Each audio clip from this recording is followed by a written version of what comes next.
It has been almost 18 years since the only daughter of retired Captain Zabolotsky Apolinary Yevgrafovich was married to their neighbor, landowner Troitsky Pyotr Ivanovich. Apolinary Yevgrafovich considered this marriage to be successful. After all, arable land doubled overnight. Both landowners were typical small-scale nobles, and such marriages were a tradition in that era. When Elizaveta Apollinaryevna turned 16, her parents seriously took care of the future of their only daughter. The Zabolotskys' closest neighbor, Pyotr Ivanovich Troitsky, was then advantageously and happily married, and the old captain could in no way assume that someday fate would be pleased to breed them. And the owner of the Troitskoy estate himself was much older than Zabolotsky's daughter. The late wife of Pyotr Ivanovich, unfortunately, had rather poor health and died suddenly at the third birth from sepsis. It happened about 19 years ago. Fortunately, she managed to give her beloved husband two beautiful children, a son and a daughter. Now, years later, the son, who was named Ivan at birth, studied in the cadet corps in the capital. Recently, due to the duties of military service, the young cornet rarely managed to visit his father's ancestral estate.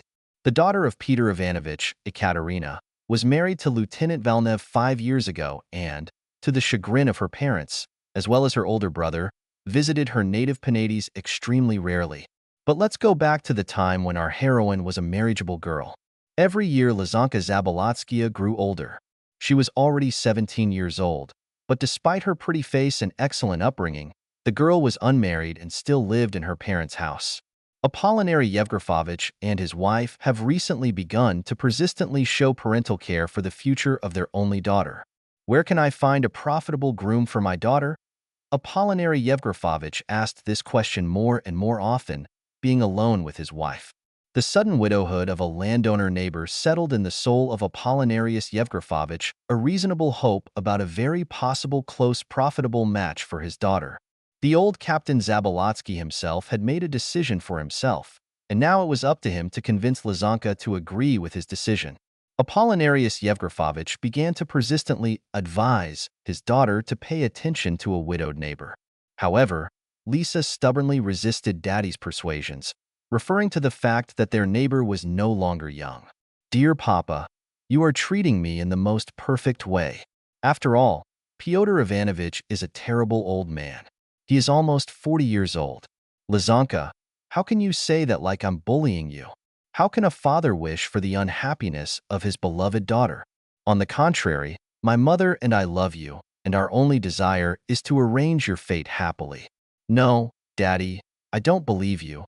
You want to betray me only out of your own mercantile motives. And I think there are no other reasons." "Well, Elizabeth, you're right, but only partially. Of course, I have a mercantile calculation, but if Pyotr Ivanovich categorically does not like you after a closer acquaintance, I will in no way insist on this marriage and resist your own desire. However, take into account that you are no longer young. You are very soon 18 years old, and you should think about the birth of grandchildren for your mother and me." In fact, it wasn't that the neighbor wasn't young. On the contrary, 3, 7, and 18 are not such a rare story for marriage unions of that time. It's just that Lisa didn't like Pyotr Ivanovich too much outwardly, and she always dreamed of a young and handsome husband with whom she would be happy. Often at night, the girl dreamed of elegant young handsome hussars. Among the local nobility, the only daughter of retired Captain Apollinarius Yevgrafovich Zabolotsky was considered a remarkable beauty. Many of the neighbors would like to become related to the captain, even though he was not too rich and noble. Due to her natural beauty, excellent education, which was the merit of sincerely loving parents, an innate sense of taste, musical abilities, and excellent knowledge of 3 foreign languages, she was a tempting match for the younger offspring of the local nobility.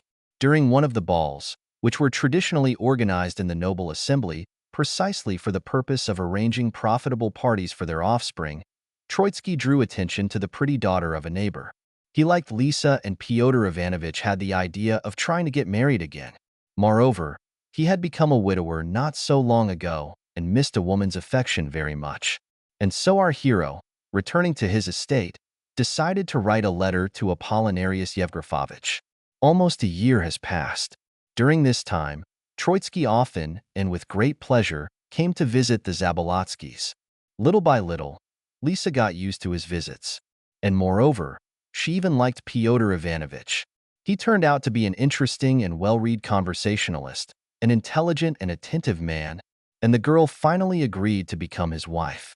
The upcoming wedding was agreed to be played the next autumn.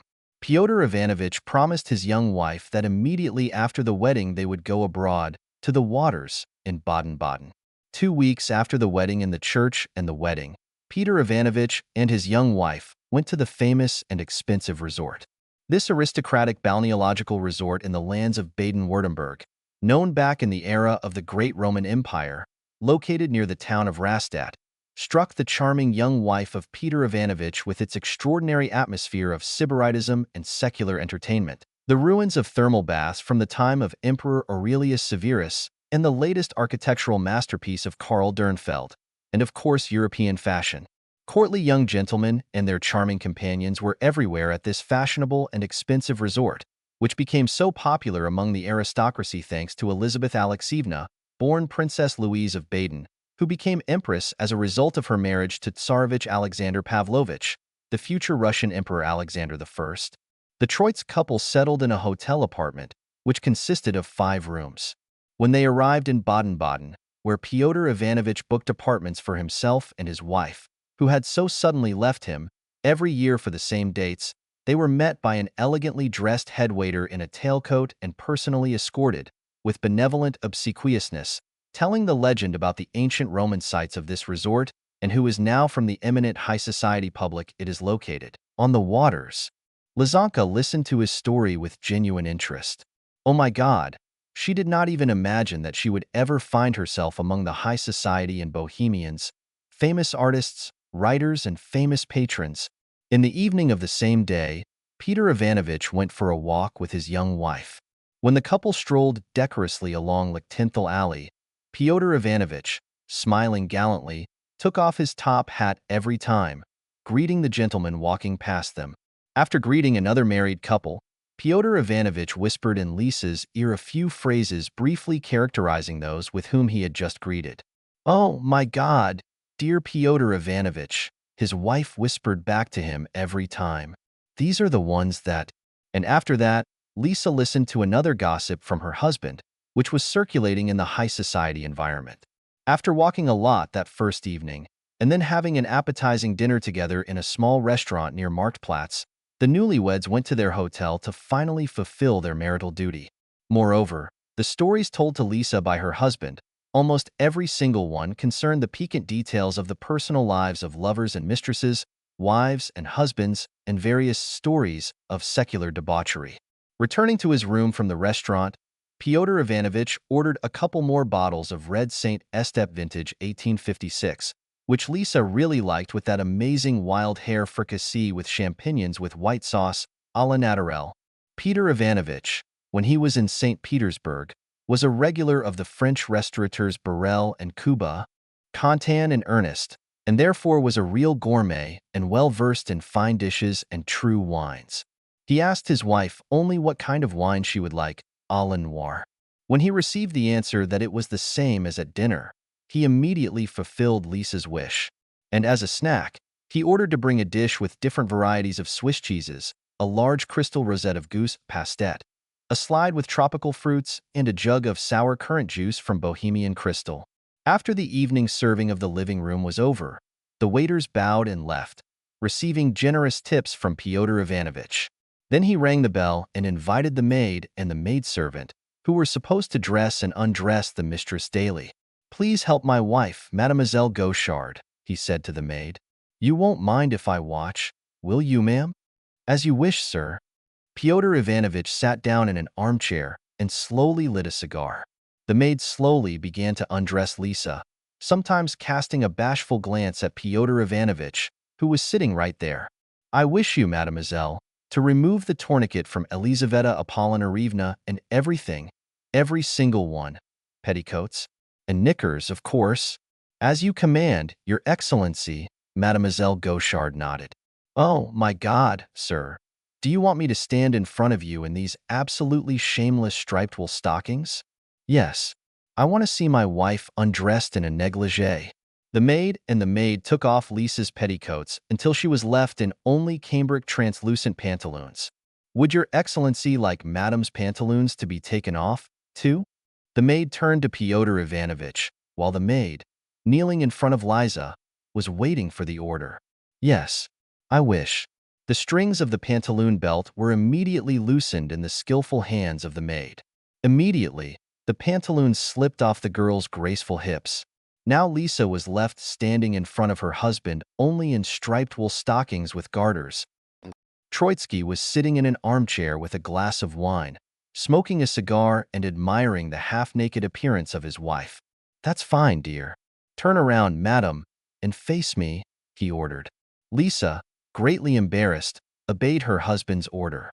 "And now I ask you, Mademoiselle Gauchard, to finish your work," Pyotr Ivanovich said, addressing the maid. "Will you allow me, Your Excellency, to unlace Madame's corset?" The maid turned to him.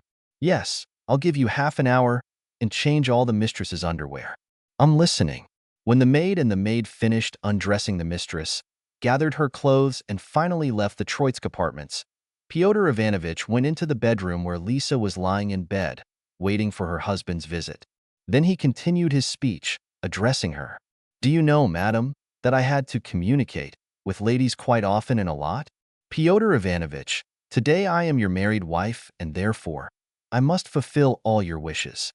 I must admit to you that I like obedient and depraved mistresses. Do you want to become just that? I am ready to be as my lawful spouse wishes. Are you ready to fulfill any of my whims? Yes, whatever you want. Today, during an evening walk, did you notice Count Rozwinsky with a lady in a red dress? Do you mean the beautiful lady next to him, who was wearing a delightful tartan crinoline? That's right. This must be his wife? No, this is his next mistress, and a kept woman. That's how it is. Immediately after arriving here in Baden-Baden, I received a secret invitation from him, and the two of us should be at the mansion on Fritschow tomorrow evening. There will be a not quite secular round for initiates, only for couples of lovers and mistresses. But I can't go there alone. It would be completely indecent. Do you agree, dear, to go there with me? You mean, Kitty, that there may be something not quite accepted in decent society. Yes, you understood me correctly. It's terribly intriguing, Lisa said. What could be there? I must warn you, dear, that this is a meeting of intimate friends and girlfriends, which we always attended when we came with my late wife. Is that so? But I'm your married wife now, and I have to accompany my husband everywhere. Or are you going to leave me completely alone tomorrow? Oh, no, Elizaveta Apollinaryevna, quite the contrary. Pyotr Ivanovich paused for a long time. This is not an ordinary social event. You are already an adult woman and should already know what Madame and Monsieur are doing. Lisa listened to her husband curiously, not quite understanding what he intended to tell her. What do you mean, dear? Lisa, tomorrow you will be naked at Rozvinsky's in front of everyone. Oh my God, Pyotr Ivanovich, do you mean that I will be there in a similar negligee? But I don't want. It's indecent to be completely naked. No, not at all. The ladies will be wearing black masks and Eva costumes. But don't worry, my little fish, the men will be dressed perfectly decently. He paused for a long time and continued. They will choose their concubines for tomorrow night among the companions. So, Pyotr Ivanovich, is this a round where ladies should be libertines? Will they play the role of Roman hetairæ? Yes, Elizaveta Apollinaryevna, you will have to do it. You mean that tomorrow I will have to have close ties not only with your own spouse? Yes, and you will have to prove yourself. You have to be seductive, lustful, and playful. You will have to fulfill absolutely any desires of the gentleman. These are the rules. Are you ready? I'll try, Kitty, Lisa replied after some thought, getting very excited at the thought of tomorrow's round. And now, dear wife, you must learn a lot of things right now that no governesses teach.